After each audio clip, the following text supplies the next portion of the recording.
And I've seen, unfortunately and sadly, how in hospitals are giving people food that are not benefiting their health. And I mentioned bread, for example. They give them coffee with a substitute of sugar or sugar, and they even give desserts. What will a sick person be eating sugar, especially when they have cancer? If sugar feeds cancer, it makes no sense. So we need to understand what the body needs and what the body does not need. And something that they don't need, not because you're taking chlorine dioxide, but because you want to heal, you need to stay away from gluten, from sugars. When I say gluten, in all the wheat that is being modified, genetically modified, because the problem with wheat is not the wheat itself, but it's because it's been modified genetically. So we don't get the pure wheat our ancestors used to get.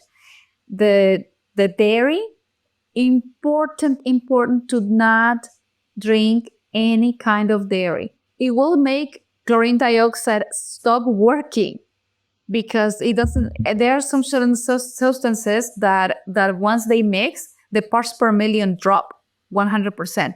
But with milk, not only that would happen, but also it will give you inflammation in your body. If you can research a little more about dairy in the body and how harmful it is, you will be surprised and you will never want to touch dairy again.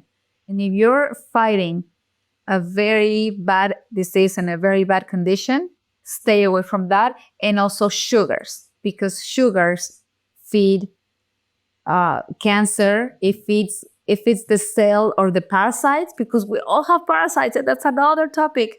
But we need to help the body be as clean as possible. Be as clean as possible.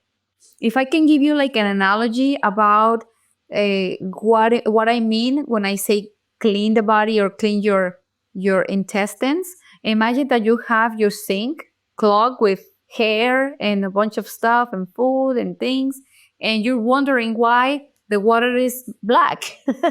And you need to clean the pipes, right?